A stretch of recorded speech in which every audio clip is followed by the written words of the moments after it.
The sun was sinking low behind the dry hills of Arizona, painting the sky in shades of orange and red. The wind carried dust and the smell of wild sage across the empty land. On that long and lonely trail rode a man named Jack Carter, a cowboy who had spent most of his life under the wide western sky. Jack was a quiet man. He had no family left and no one waiting for him at night. Years of moving cattle, mending fences, and sleeping under the stars had turned him into someone who trusted silence more than people. He didn't complain about loneliness, but sometimes when the campfire burned low and the coyotes howled far away, he felt an ache deep inside. He had once dreamed of having a small ranch of his own, maybe even a wife to share his coffee with at sunrise, but those dreams had slipped away with time. The world was rough and a man had to stay strong to survive. Jack had accepted that his life would be spent on horseback, with the wind as his only friend. One afternoon, as he was riding toward a trading post near the San Pedro River, he saw something strange. Near a patch of mesquite trees, there were footprints, small, light ones, and beside them marks of someone stumbling. It was rare to see anyone this far out, especially walking. Curiosity pushed Jack to follow. He rode slowly, scanning the ground until he spotted a figure lying near a dry creek bed. He dismounted quickly and rushed over. There, half-conscious and covered in dust, lay a young woman. Her dark hair was tangled and her clothes were torn from travel. Jack could tell she wasn't from the nearby towns. Her long braids and beaded necklace marked her as Apache. Jack knelt beside her. Her lips were dry and cracked, her face pale under the layer of dust. She must have been lost for days. He spoke softly, unsure if she understood English. "Ma'am, you're safe now. Don't try to talk. Let me get you some water." He lifted her head gently and poured a few drops from his canteen. She coughed weakly, but her eyes opened, deep brown, full of fear and exhaustion. She looked at him like she couldn't decide whether he was real or another mirage in the desert heat. Jack knew what danger could come from helping an Apache woman. The land was full of tension. Settlers feared the tribes, and the tribes didn't trust the settlers. But Jack couldn't walk away. No decent man would. He carried her carefully to his horse, tied her light, and rode back to his small cabin miles away near the foothills. The ride took hours, but he didn't stop until he reached home. The cabin was simple: one room, a fireplace, a table, and a bed made of rough wood. Jack laid her gently on the bed, covered her with a blanket, and started a fire. He cooked some thin soup and waited, checking her breathing every few minutes. When she finally woke, it was dark outside. The firelight flickered across her face, showing her delicate features and the tiredness in her eyes. She tried to sit up, but Jack held out his hand. "Easy there," he said softly. "You've had a hard time. Just rest." She looked at him, confused. Then she spoke, her voice faint but calm. "You help me?" Jack nodded. "Yes, you were lost. I found you near the dry creek." Her eyes softened, but she said nothing more. She closed her eyes again, trusting the stranger who had saved her. Over the next few days, Jack took care of her. He learned her name, Ayanna, which meant eternal blossom. She spoke broken English but understood enough. She told him she had been separated from her people when a storm hit their camp. She had tried to find her way back but lost direction in the desert. Jack listened quietly, never pushing her to speak more than she wanted. He cooked simple meals, brought her water from the stream, and repaired the torn edges of her dress with an old needle and thread. As she grew stronger, she began to help around the cabin, fetching firewood, cleaning, and even feeding Jack's horse, Dusty. She moved with quiet grace, and sometimes Jack caught himself watching her when she wasn't looking. He told himself it was only curiosity, but deep down something warm began to stir inside him, something he hadn't felt in years. At night, they would sit by the fire. Jack would tell her stories about the cattle drives, the towns he'd seen, and the stars above them. Ayanna listened closely, her dark eyes shining in the firelight. She told him stories, too, about the mountains where she grew up, the songs her mother sang, and the spirits that guarded the land. Even though they came from two different worlds, there was peace between them in those quiet nights. One evening, when the wind blew cold through the hills, Ayanna wrapped her shawl tighter and looked at him. "You are alone?" she asked softly. Jack stared at the flames for a long time before answering. "Yeah, been alone a long while." "Guess I got used to it," she nodded slowly. In my people's way, no one should live alone. The heart becomes heavy. Jack smiled faintly. You might be right about that. The days passed, and Ayana's laughter began to fill the cabin. She started humming songs in her native tongue while cooking or cleaning. The once silent home now felt alive. Jack didn't say it aloud, but her presence had changed everything. Sometimes he would find himself smiling for no reason, or pausing while chopping wood just to listen to her voice drifting through the door. Still, part of him was afraid. He knew the world wouldn't understand. A white cowboy and an Apache woman. People would whisper, judge, maybe even threaten them. But when he looked at Ayana, none of that seemed to matter. One morning, Jack saddled his horse to go trade supplies in town. Ayana stood at the door watching. Her eyes showed worry. You go far? She asked. Just a few miles, Jack said with a gentle smile. I'll be back before sunset. She nodded but didn't smile back. Be careful, she whispered. Jack rode off, but her words stayed with him all day. When he returned, she greeted him with a smile that felt like home. That night, as they sat by the fire, Ayana said quietly, When I was lost, I prayed to the spirits. I asked them to send someone kind. They sent you. Jack didn't know what to say. His throat felt tight. All he managed was a quiet, guess I was just at the right place at the right time, but deep down, he felt something more, as if fate had guided him that day near the creek. For the first time in years, Jack Carter didn't feel like a lonely cowboy anymore. The cabin that once echoed with silence now held the warmth of two hearts slowly finding peace in each other's company. He didn't know what tomorrow would bring, whether Ayana would find her people again or choose to stay. But as he watched her fall asleep beside the fire, her face calm and her breathing steady, he knew one thing for sure. Life had finally given him a reason to hope again, and in that quiet night under the endless stars, the story of a lonely cowboy and a lost Apache woman had only just begun. The days turned into weeks, and the quiet rhythm of life settled around Jack's small cabin. Each morning, the cowboy would rise before dawn, his boots brushing against the wooden floor as he stoked the dying embers of the fire. He'd pour coffee into a tin cup, then step outside to feed his horse, Dusty. Ayana always woke soon after, her soft footsteps following him. She would wrap a shawl around her shoulders and greet the sunrise in silence. Sometimes Jack caught her whispering in her own language, a gentle prayer to the morning. There was peace in those days, the kind Jack hadn't known in years. The desert no longer felt empty, and the wind that once carried loneliness now seemed to hum with life. But under that calm, both Jack and Ayana knew the truth. The world outside their small home was not kind to people like them. One afternoon, Jack saddled up to ride to the trading post again. Ayana stood in the doorway watching him with quiet eyes. You always go alone, she said softly. Jack smiled. Only me and Dusty can make the trip quick enough. I'll bring back flour, salt, and maybe something sweet if the storekeeper has any. Her lips curved into a small smile. Sweet? Candy, Jack said with a chuckle. You'll like it. She nodded but didn't look convinced. The world outside, it does not like my people, she whispered. Jack's smile faded a little. He looked at her and said gently, You don't have to worry about that, Ayana. You're safe here.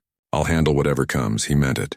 He didn't know exactly how, but he would protect her, even if that meant standing against those who didn't understand.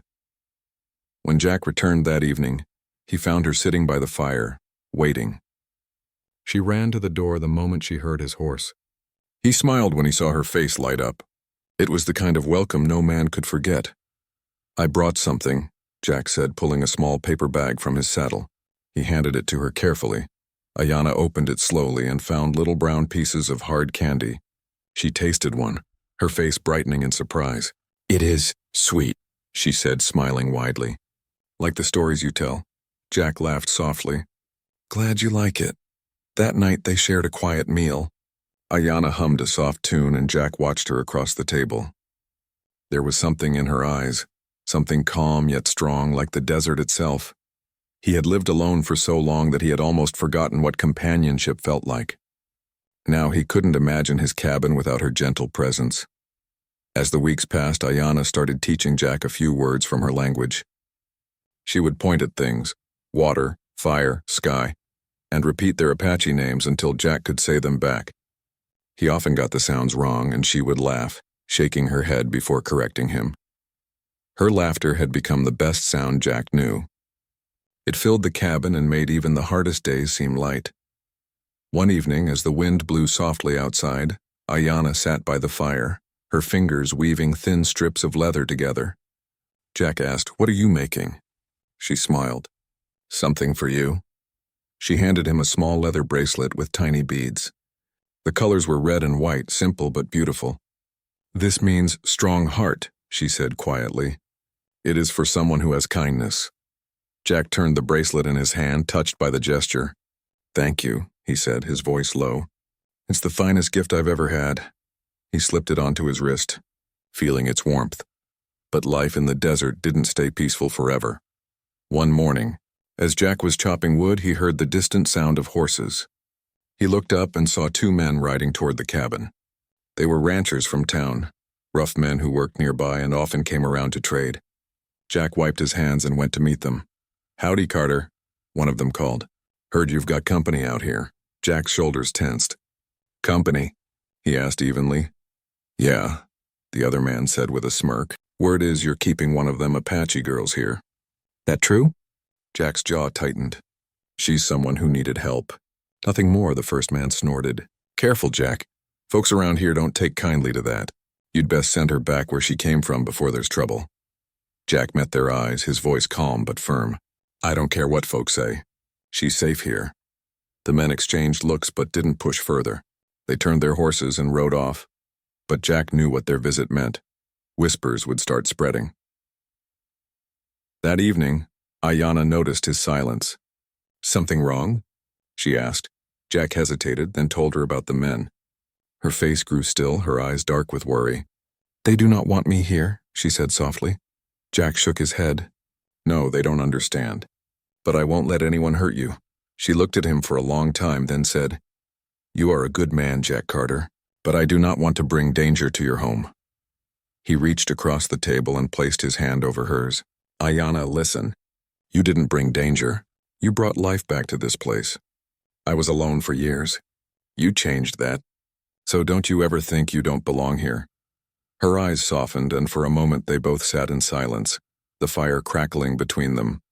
The next few days passed quietly, but the peace felt fragile. Jack could sense the tension like a storm waiting to break. Still, he tried to keep things normal, tending to his horse, fixing the roof, and teaching Ayanna how to ride. She was a quick learner. At first she was nervous, gripping the saddle tightly, but Jack's calm voice guided her. "Easy there," he said. "Let the horse feel your rhythm. Don't fight it, I move with it." Ayanna laughed as the horse started to trot smoothly. "Like dancing," she said. Jack smiled. "Exactly." By the end of the day, she was riding with confidence, her long hair flowing behind her like dark silk in the wind. Jack couldn't help but feel proud. That night, as the stars shone bright, Ayanna sat beside Jack outside the cabin. They looked at the sky in silence. She said softly, "In my people's stories, the stars are the spirits of those who loved deeply and never forgot each other. Maybe one day when we are gone, we will become stars too." Jack looked at her, his heart full. "Maybe we already are," he said with a smile. Ayanna smiled back. In that moment, neither of them cared about what others thought or said. The world was big and full of noise, but here, under the stars with the fire glowing softly, they had found peace. Jack didn't know what the future would bring. He knew people might come again with questions or anger, but for now he just wanted to hold on to this quiet happiness. The lonely cowboy had once believed life had nothing left for him, but now every morning when the sun rose and he saw Ayanna's face in the light, he knew that sometimes love finds us when we least expect it, in the middle of nowhere, between two hearts that were never meant to meet but somehow did, and deep inside, he began to realize Ayanna wasn't just a guest in his home anymore. She had become part of his soul. Weeks turned into months, and the bond between Jack and Ayanna grew deeper. What had started as kindness had slowly turned into something much stronger, a feeling neither of them had planned for. They worked side by side every day, sharing small smiles and quiet moments that said more than words ever could. The cabin, once silent and empty, was now filled with laughter, warmth, and the smell of fresh bread baking in the old oven Jack had built years ago. Dusty, Jack's old horse, had grown fond of Ayanna too. Every morning when she stepped outside, the horse would nudge her shoulder gently and she would laugh, patting his head. Jack would often stop what he was doing just to watch her. She moved gracefully as if she belonged to the land itself. When she smiled, it felt like the desert sun had found a way to shine inside his heart. But peace in the Wild West never lasted long. Rumors had begun to spread in the nearby town. People whispered that the cowboy who lived out by the hills had taken in a woman from the Apache tribe. Some said he'd gone crazy. Others said he was betraying his own kind. Jack didn't care about the gossip. He had never lived for the approval of others. But deep down he worried, not for himself but for Ayanna. He knew that fear and ignorance could make men cruel. One morning, while he was repairing the fence around his small corral, he saw dust rising in the distance. It was a group of riders heading toward his place. Jack wiped the sweat from his brow and watched silently as 3 men rode up. They were the same ranchers who had come before, Tom, Earl, and Hank. Their faces were hard and unfriendly. Tom spoke first. "We warned you, Carter. Folks in town don't like what you're doing out here." Jack's voice was calm but firm. "I'm not doing anything wrong. She's a person who needed help. That's all." Earl spat on the ground. "Help? You're living with her!" "You think that's help? You're turning your back on your own people." Jack took a slow breath. "You best leave now. I don't want any trouble." Hank leaned forward in his saddle. "You'll get trouble if you don't send her away. This land ain't big enough for her kind and ours both."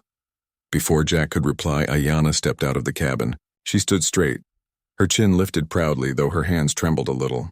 Her calm gaze met theirs. Tom sneered. "There she is. Just like we heard." Jack moved to stand beside her. "That's enough," he said quietly. "You've had your say. Now go." The men exchanged looks. Finally, Tom muttered, "You'll regret this, Carter," before turning his horse. The group rode off, leaving a trail of dust behind. Ayanna's hands were still shaking. "They hate me," she whispered. Jack turned to her gently. "No, they fear what they don't understand. But I won't let them hurt you. You have my word." That night, Jack couldn't sleep. He kept listening for any sound outside, hooves, footsteps, anything. He knew he couldn't keep Ayanna hidden forever. The world would find its way to their doorstep. A few days later, while Jack was away collecting supplies, Ayanna went to gather herbs by the river. The air was cool and she enjoyed the peace of the morning. But as she knelt near the water, she noticed something, Juan. Footprints. Fresh ones. And they weren't Jack's. Before she could react, a voice called softly from behind her. A familiar voice. She turned around and gasped. It was Nakai, her cousin from her tribe. Behind him stood 2 more Apache men, their faces serious but relieved. "Ayanna," Nakai said, stepping forward. "We have searched for you for many moons. We thought you were gone." Tears filled her eyes. "I thought I would never see you again," she whispered. He nodded. "The spirits guided us here. But what is this place? Why are you living with this cowboy?" Ayanna hesitated. "He saved me when I was dying. He gave me food, water, and safety. He is kind," Nakai frowned. "He is not one of us. You must come home. Our people need you." "You do not belong here." Ayanna looked down at the ground. Her heart ached. She had missed her family, her tribe, her people. But she also knew she had found something here she couldn't explain. Jack returned just as the Apache men were preparing to leave. He saw them standing near the cabin and slowed his horse. He could sense the tension even before he reached them. Ayanna ran to him. "Jack, these are my people." "They found me." Jack nodded politely to Nakai and the others. "I'm glad she's safe now," he said sincerely. Nakai studied Jack's face. "You are the one who helped her?" "Yes," Jack said. "She would have died out there if I hadn't found her." Nakai gave a short nod. "Then we thank you. But now she must return home." Ayanna's heart twisted. She looked at Jack, then back at Nakai. Her voice trembled. "I don't know if I can go." Nakai frowned. "You belong with your people. You will be safe with us." Jack looked at her, trying to hide his pain. "He's right, Ayanna. It's your choice. You should do what feels right in your heart." Tears filled her eyes. "You have given me a home when I had none," she whispered. "You showed me kindness when the world turned cold. My heart is torn between 2 worlds." Jack wanted to tell her to stay, to say that he needed her, but he couldn't. He respected her too much to chain her to a life she didn't choose. After a long silence, Ayana spoke again. "Let me go with them for a while," she said softly. "I must see my people, but I will come back, if you still want me here." Jack swallowed hard, forcing a smile. "You'll always have a place here, Ayana." That night, before dawn, she packed her few belongings. Jack saddled her a horse and handed her a blanket and some food for the journey. They stood in the cool morning air, the sky turning pale above them. Neither spoke for a long time. Finally, Ayana reached out and touched his hand. "You are strong in heart, Jack Carter," she said. "Do not forget me." He managed a small smile. "I couldn't forget you if I tried." Then she rode away, her figure fading into the horizon with her people. For the first time in months, Jack's cabin fell silent again. The fire burned low, the air heavy with absence. He tried to keep busy, fixing fences, tending to Dusty, cleaning the cabin, but everything reminded him of her. The bracelet she had made still rested on his wrist, a reminder of what they had shared. At night he would sit by the fire and stare into the flames, hearing her laughter in the wind. The desert felt empty again, just like before. Only this time the loneliness was heavier because he knew what it was like not to be alone. Weeks passed, then months. Jack wondered if she would ever return, or if she had decided to stay with her tribe forever. Still, every morning, he would look toward the horizon, hoping to see a familiar figure on horseback, returning to the home they had built together. He didn't know it yet, but fate had more plans for them. The world might have tried to keep them apart, but love has a way of finding its road back, even through dust, distance, and doubt. And somewhere out there in the wide desert, Ayana was thinking of him too, the cowboy who had given her more than rescue. He had given her a heart she could call home. Ayana rode with her people through the wide plains and rugged hills, the morning sun painting the sky in soft gold. Though she was glad to be reunited with her family and tribe, her heart was heavy. She could not stop thinking about Jack, the kind cowboy who had saved her life and given her a home. Every step of the journey reminded her of the cabin, the firelight, and the quiet nights they had shared. Her cousin Nakai noticed her silence. "You are quiet, Ayana," he said gently. "Is everything well?" She shook her head. "I'm glad to be home, but I cannot forget the man who helped me when I was lost." Nakai nodded slowly. "Your heart remembers him. That is natural. But your place is here. You must learn the ways of our people again. You will be safe with us." She tried to obey, joining in the daily routines, helping gather water and food and learning new skills. Yet at night, when the fire crackled and the stars appeared, her thoughts drifted to Jack. She remembered the smell of the pine smoke in his cabin, the sound of Dusty's hooves, and the warmth of his hands when he had given her the bracelet he now always wore. Meanwhile, back at the cabin, Jack's days were long and quiet. Dusty wandered slowly in the corral, and Jack went about his chores, but the silence was heavy. Every morning he rode out to check the fences. Every evening he sat by the fire, expecting to see Ayana's face. He wrote letters, even though he didn't know if they would reach her. Words filled the pages, memories of her laughter, of the songs she hummed, and of the firelight in which her eyes had shone. He poured out his heart into the words, folding each letter carefully and leaving them in a small bag, hoping somehow she would find them. At her tribe's camp, Ayana tried to focus on the work and the people around her. Her mother, older now, smiled often and welcomed her back with gentle hands. She spoke softly about responsibilities and tradition, reminding Ayana that she was part of a greater family and history. Yet, Ayana could not forget Jack. In her dreams, she often found herself back in the cabin, sitting by the fire with him. The desert winds whispered his name, and she awoke with a mix of sadness and longing. One day her cousin Nakai approached her. "Your heart is elsewhere," he said gently. "I can see it in your eyes. You think of him constantly." Ayana lowered her gaze. "I cannot help it. He was my savior. He showed me kindness when I had none. I cannot forget him even if I try." Nakai studied her for a long moment. "The heart has its own path," he said finally. "If he is meant to be part of your life, the spirits will guide you back together." Ayana nodded, feeling a small relief in his words. She began to realize that her feelings for Jack were not fleeting.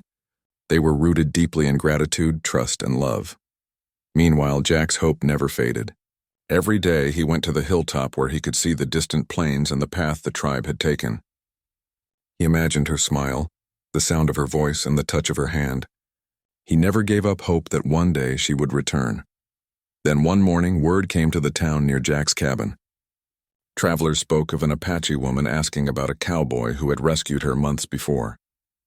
The whispers traveled quickly through the plains, reaching Jack's ears through a friendly merchant at the trading post. Jack's heart leapt. Could it be? He rode swiftly back to his cabin, packing supplies for the journey if needed. He didn't know how long it would take to find her, but he knew he had to try. Meanwhile, Ayanna felt a growing unease in her heart. Though she loved her tribe and her people, something called to her, a pull she could not resist. She thought constantly of Jack, of the quiet mornings and the small gestures of kindness he had shown. She knew she had to see him again, to know if their bond could survive the distance and the challenges of the world around them. Late one night, she spoke quietly to her mother. "I must go," she said. "I must see the cowboy who saved my life. My heart cannot rest until I do." Her mother studied her face for a long moment, then nodded. "The heart is wise," she said softly. "Go, but be careful. The world is not always kind to those who follow it." Ayanna prepared for the journey at dawn. She said her farewells to her family, promising to return and never forget her people. With a small pack of essentials and her horse, she set off across the plains, guided by the memories of Jack and the hope that he was still waiting. Jack, in the meantime, set out toward the distant trails, following the paths he had heard about from travelers. The sun blazed overhead as he rode tirelessly, dust rising around him. He did not know if he would find her, but he refused to give up. Every mile brought him closer to the hope that had kept him alive these months, the hope of seeing Ayanna again. Finally, after long days of riding, their paths began to converge. Ayanna, weary but determined, saw the familiar hills in the distance, the small cabin she had left behind months ago. Her heart pounded in her chest. Could he still be there? Would he remember her? Jack rode out onto the ridge that overlooked the cabin. He scanned the horizon and then he saw her, a small figure on horseback riding steadily toward him. His heart soared. He could hardly believe his eyes. He urged Dusty forward, riding to meet her. "Ayanna!"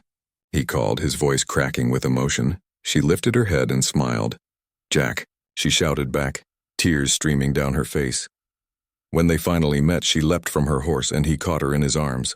They held each other tightly, neither wanting to let go.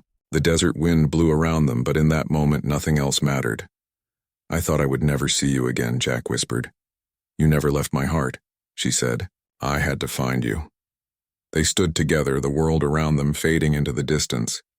For months they had endured separation, uncertainty, and fear, yet their hearts had remained connected. That night they returned to the cabin together. Dusty nuzzled her shoulder as if welcoming her home. Jack built a fire and they sat together, hands entwined, gazing into the flames. Ayanna leaned her head on Jack's shoulder. "I was afraid," she said softly. "Afraid that the world would never let us be together." Jack kissed her forehead. "The world can wait. Right now we have each other." And under the wide desert sky, surrounded by the quiet hum of the land, they knew something remarkable, that love could survive distance, fear, and doubt, and that their bond was stronger than anything the world could throw at them. They talked late into the night, sharing stories, laughter, and dreams for the future. Ayanna told him about her people, her family, and her fears. Jack shared his memories of loneliness, of life under the stars, and the longing he had felt while she was gone. It was in those quiet conversations that they realized their hearts were no longer divided between two worlds. Together they had found a new world of their own, one where courage, trust, and love ruled above all else. For the first time in their lives, neither of them felt truly alone. The cabin that once echoed with silence was now alive again, not just with the sounds of the fire and Dusty's movements, but with hope, laughter, and the quiet joy of two hearts that had found their home in each other. And in the desert, under the stars that had witnessed their separation and their reunion, a lonely cowboy and a lost Apache woman discovered a love that could not be taken away, a love that was finally free to flourish. The morning sun rose slowly over the desert hills, casting a golden light across Jack's small cabin. Dusty snorted softly in the corral, and the air smelled of sage and warm earth. For Jack and Ayanna, it was a new beginning, the first day after their long-awaited reunion. Ayanna stepped out of the cabin, brushing the dust from her dress, and looked at the horizon. The vast land stretched endlessly before her, yet it no longer felt lonely. She glanced at Jack, who was tending to Dusty's hooves. The cowboy had a gentle concentration in his eyes, and when he noticed her looking, he smiled warmly. Jack wiped his hands on his pants and walked toward her. "Ready for the day?" he asked. Ayanna nodded. Ready. There was a sense of calm between them, the kind that comes from knowing that the trials of the past could not touch what they had now.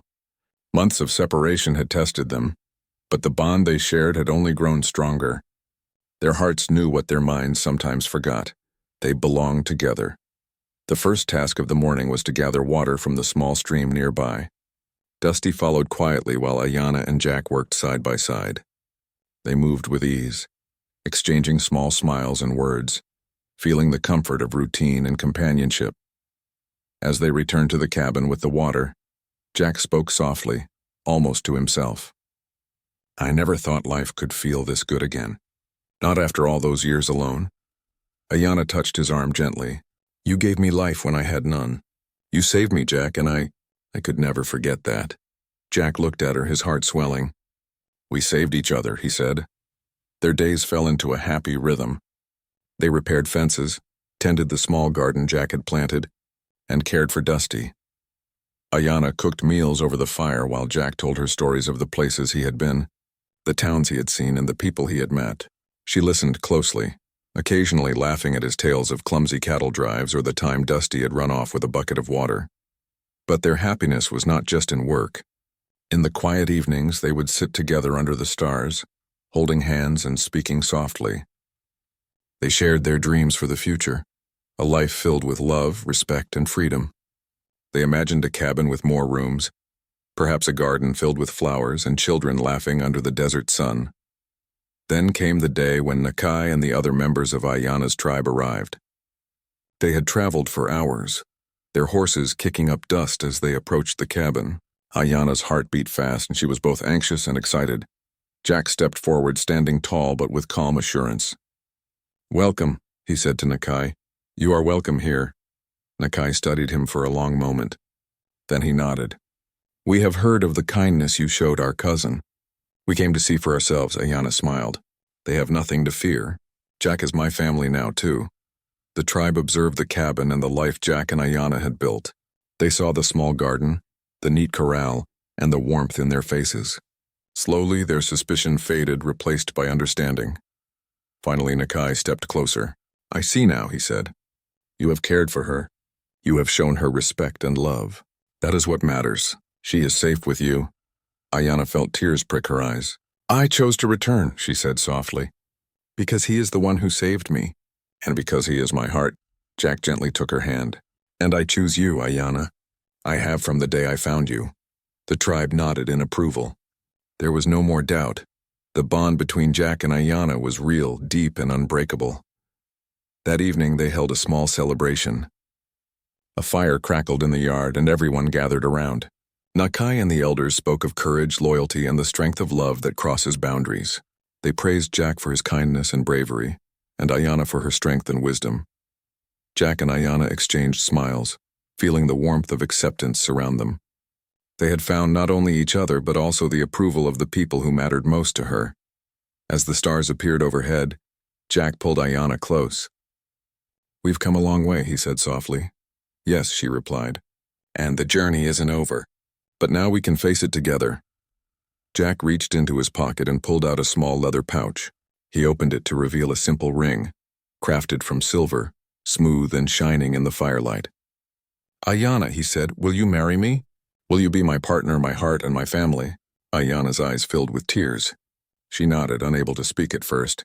Finally, she whispered, "Yes, Jack, I will." Jack slid the ring onto her finger, and she took his hand in both of hers. They stood together, looking at the fire, the stars, and the world around them. It was a perfect moment, simple, honest, and filled with love. The next few weeks were spent preparing for a small, joyful wedding. Both the town and her tribe came together to celebrate, a rare and beautiful union of two worlds. The ceremony was simple, under the wide desert sky, with songs, laughter, and prayers for a life filled with happiness. When the ceremony was done, Jack and Ayanna rode back to the cabin together. Hand in hand, they felt a sense of peace they had never known before. Their life together was just beginning, full of possibilities and hope. Days turned into weeks, and the cabin was alive with activity. Ayanna tended the garden, teaching Jack about herbs and flowers from her culture. Jack taught her about horses, cattle, and the ways of the land. They worked together, laughed together, and dreamed together. Every evening they would sit by the fire sharing stories, songs, and the quiet comfort of being with someone who truly understood you. They never took a single day for granted. Each sunrise reminded them that life could be beautiful, even after hardship and loneliness. Neighbors and townspeople began to respect the union as well. They saw the care and love Jack and Ayanna had for each other, and gradually suspicion turned to admiration. The once lonely cowboy had become a man known for his courage and kindness, and the young Apache woman had become a beloved member of the community. One evening, as they watched the sun dip below the horizon, Ayanna rested her head on Jack's shoulder. "I never thought life could be like this," she whispered. Jack kissed her forehead gently. "Neither did I, but love finds a way, Ayanna. It always does." They sat together in silence, listening to the wind rustle through the sage and feeling the steady heartbeat of life around them. For Jack and Ayanna, the desert was no longer a lonely place, and it was a home, a sanctuary, and a place where love had grown stronger than fear, distance, or doubt. And so the story of the lonely cowboy and the lost Apache woman reached its joyful end. Two hearts, once separated by circumstance, had found each other. They had faced uncertainty, fear, and judgment. Yet their love had endured, in the wide, endless desert, under the stars that had watched over them from the beginning. Jack and Ayanna built a life together, full of hope, laughter, and the quiet, steadfast joy of hearts finally united. From that day forward, the cabin on the hills was never empty. Dusty ran through the corral with new energy. The garden bloomed with flowers and herbs, and Jack and Ayanna lived each day in gratitude for the love that had found them, proving that even in the harshest places, hearts could connect, heal, and flourish, and they were never lonely again.